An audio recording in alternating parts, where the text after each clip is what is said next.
కడపటివారు మొదటివారు, మొదటివారు కడపటివారు.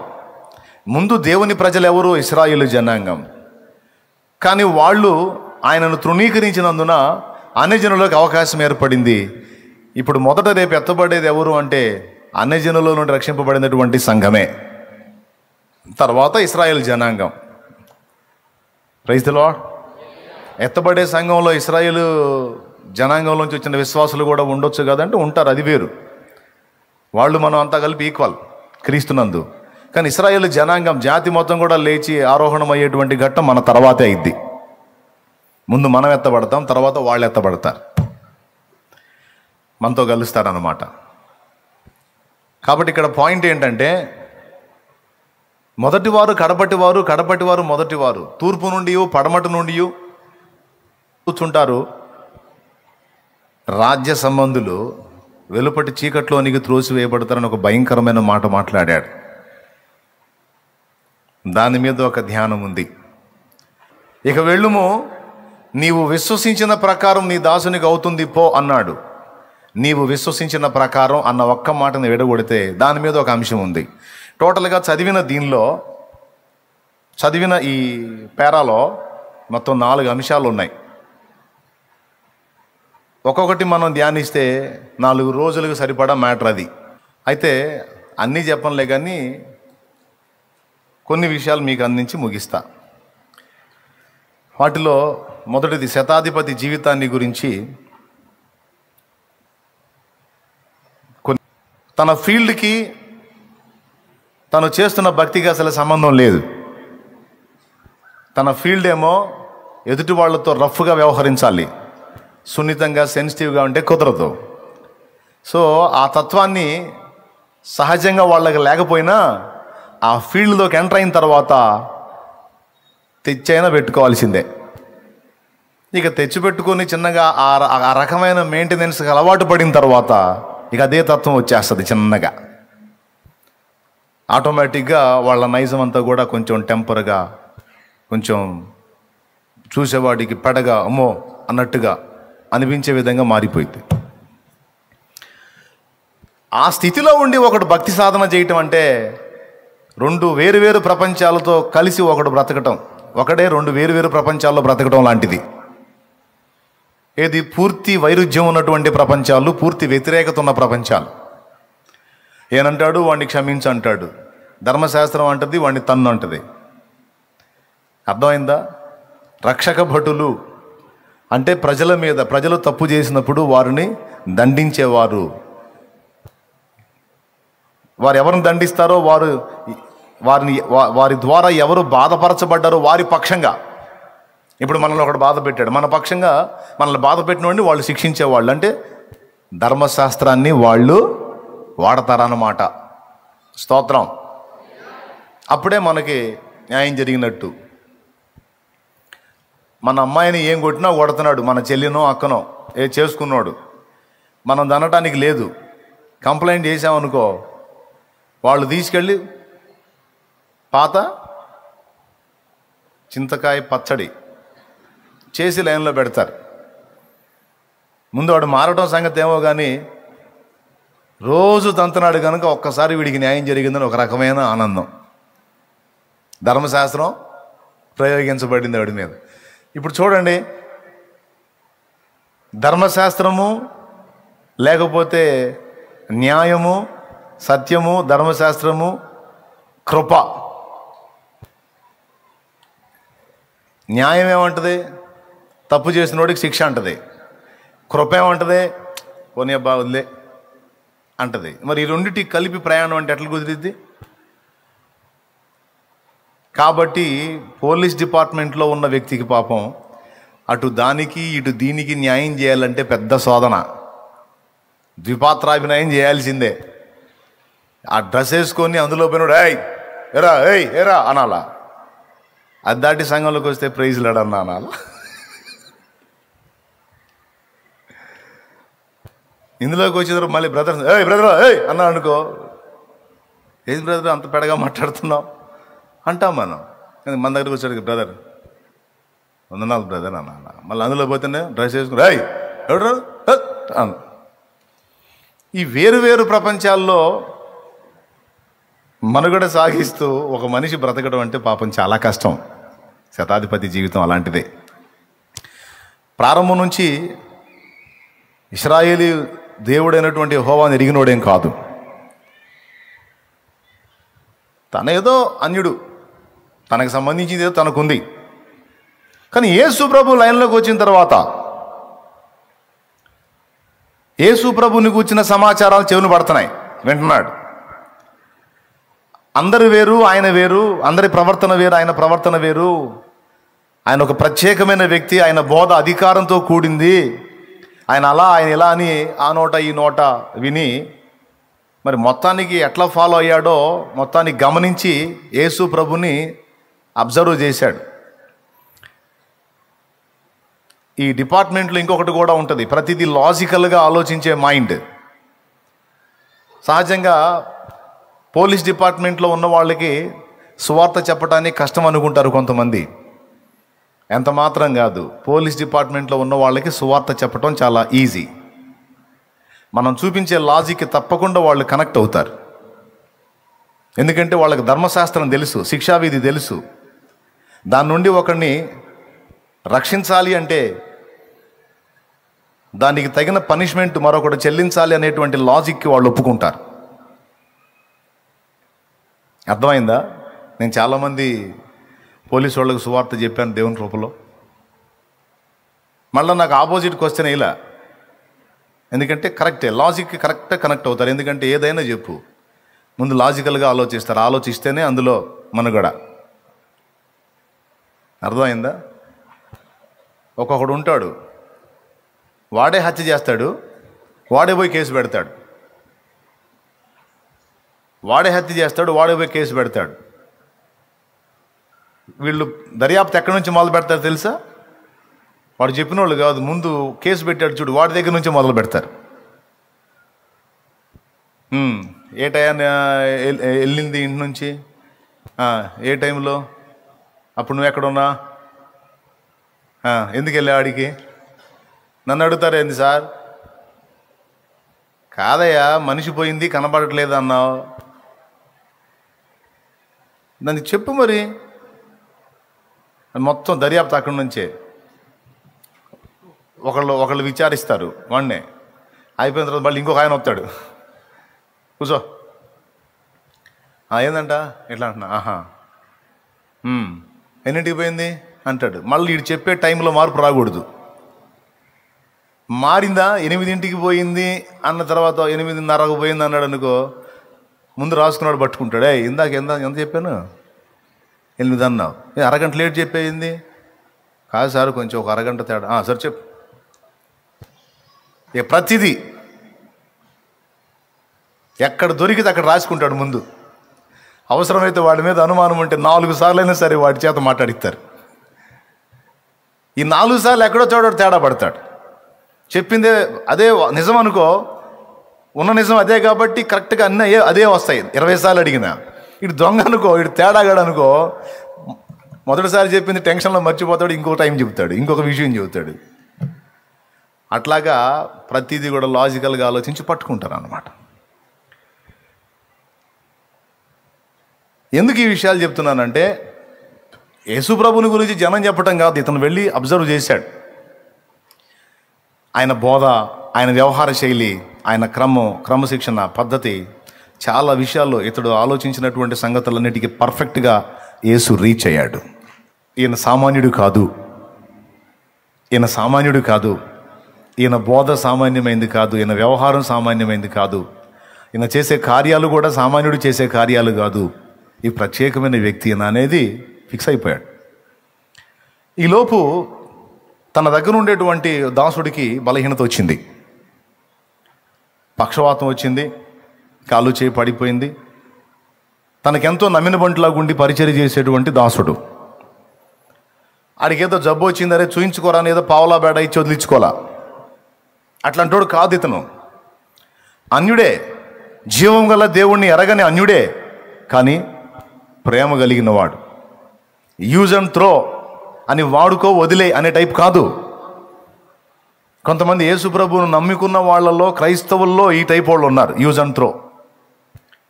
కానీ అలాంటోడు కాదు. అన్యుడై ఉండి కూడా, ప్రభువుని ఎరగని వాడై ఉండి కూడా, తనకు నమ్మకంగా ఉపచారం చేసిన వాని పట్ల దయబుద్ధి, జాలిబుద్ధి కలిగినోడు, కనికరం కలిగినోడు, వానికి చేయాల్సిన న్యాయం చేయాలనే మనసు కలిగినోడు, కృతజ్ఞత కలిగినోడు గనుక అడిగాడు, ఎట్లా వీడికి బాగుపడాలంటే ఏం చేయాలా? వైద్యాలు అయిపోయినాయి, తిప్పలు పడ్డాడు, వాళ్ళని సంప్రదించాడు, వాళ్ళు చెప్పిన సలహాలన్నీ చూశాడు. దాసుడికి యజమానుడు సేవ చేశాడు, కానీ అతను నయమై బాగుపడలా. ఈలోపు యేసు ప్రభుని అబ్జర్వ్ చేశాడు. చివరికి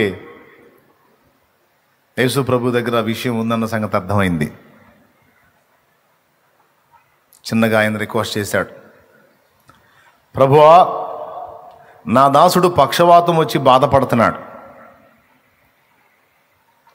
నువ్వు ఒక్క మాట సెలవివ్వు, వాడు బాగుపడతాడు అని యేసు ప్రభుని రిక్వెస్ట్ చేశాడు.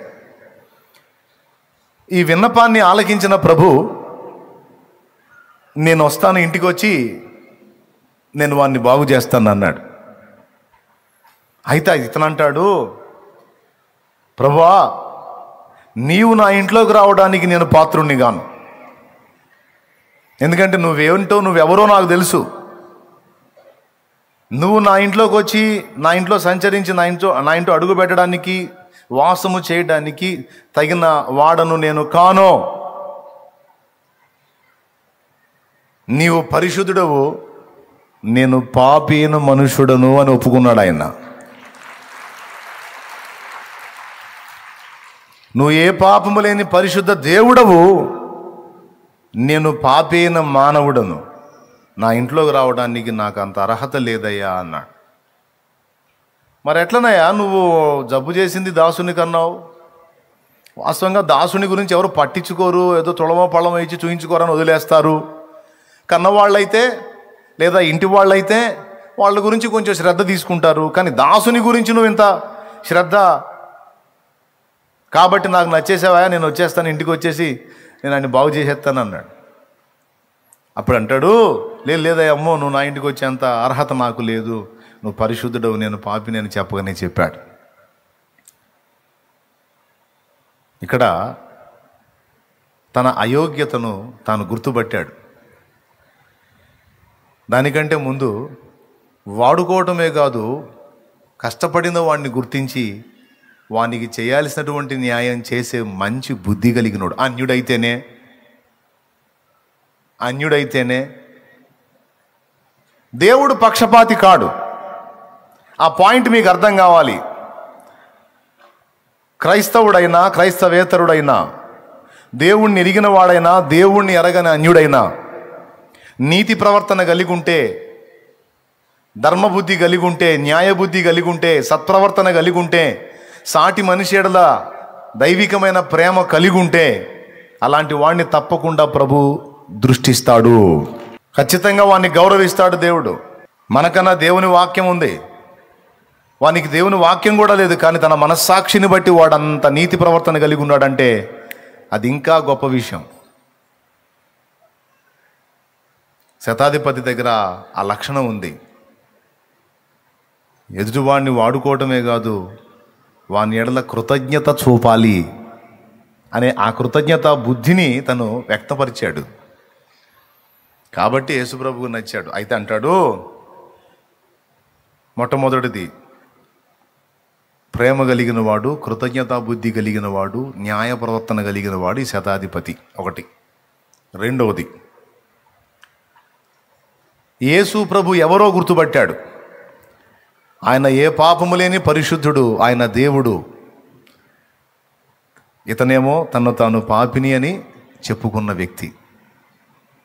ఇక్కడ తన పాపస్థితిని తను గుర్తుపట్టాడు, తన అయోగ్యతను దానివల్ల అతడు దీనుడయ్యాడు.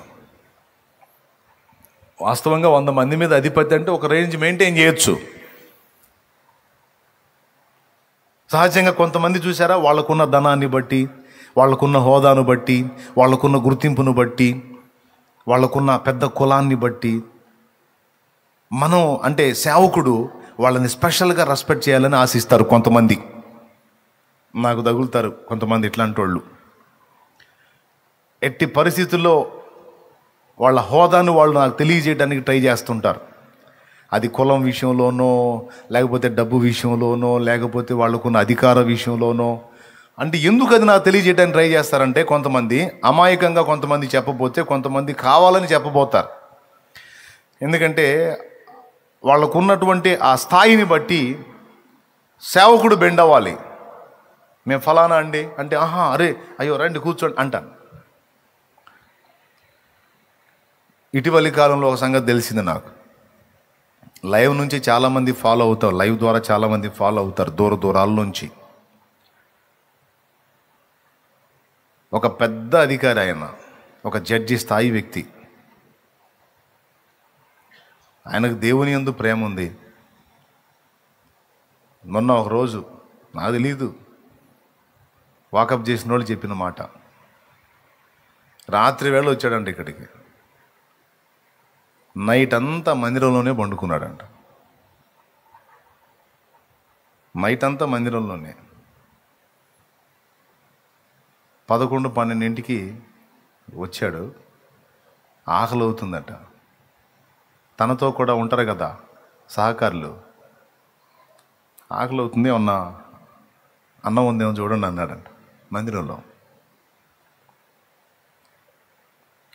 సార్ ఇక్కడ అన్నం ఈ టైంలో ఉండకపోవచ్చు, ఉన్న అడుగు పొడుగు ఉండొచ్చు, బయట నుంచి తెస్తాం సార్ మంచి ఫుడ్ అంటే. ఓయ్ నేను దేవుని సన్నిధికి వచ్చానయా, దేవుని సన్నిధికి వచ్చాను.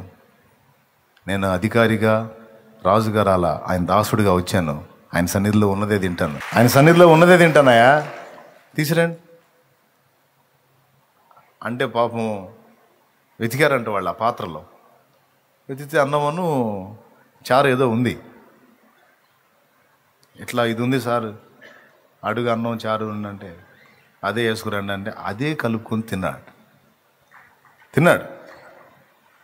అయిపోయింది, ఇక పండుకోవాలి.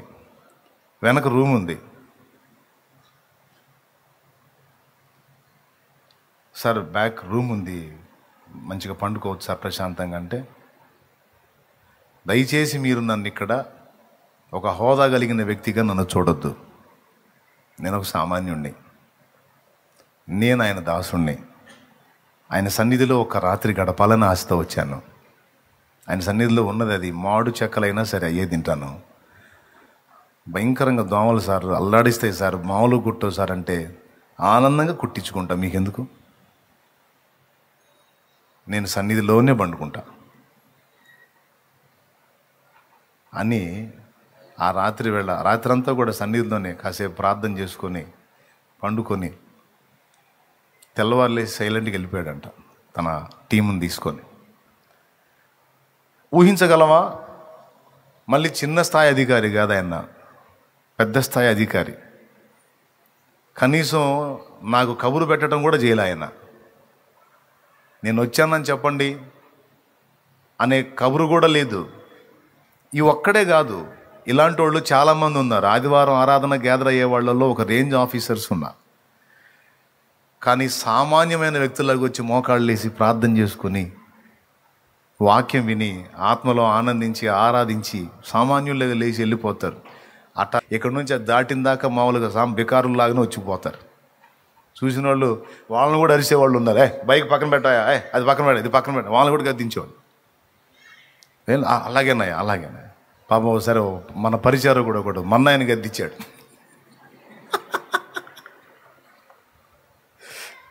ఆయన చెప్పిన దగ్గర కాకుండా పక్కన పెట్టాడంట మన్నాయి బైకు.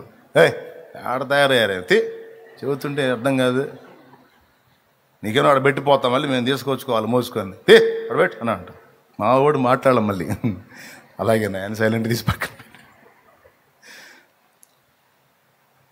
పక్కన పెట్టి పాపం మన్నయ్య లోపలికి వస్తుంటే ఆ పక్కన చూసినోడు చెప్పారు, ఎవరు షాలేమన్నోళ్ళు అన్నరా, సొంత అన్నరా నాయన అని.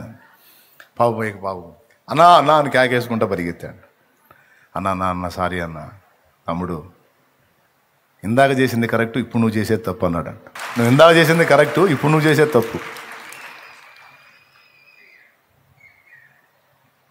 ఆయన నా తోడబుట్టినోడైనా ఆయన దేవుని మనిషి, నేను సామాన్యుడే.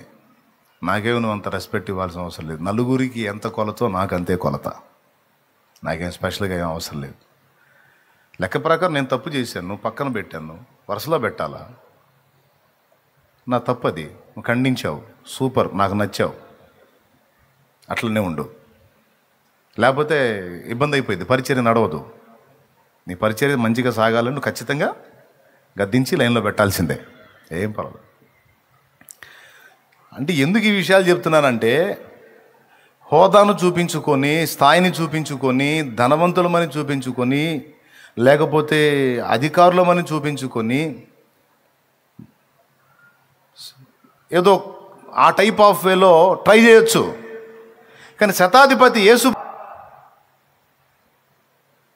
అయ్యా నేను పాత్రుని కాదంటున్నాడు, నాకంత అర్హత లేదయ్యా అంటున్నాడు. ఎంత తగ్గింపు చూడండి.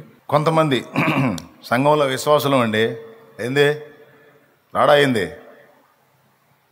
ఎందుకు వస్తాడు, పెరిగిపోలా, వీళ్ళేందని పెంచినట్టు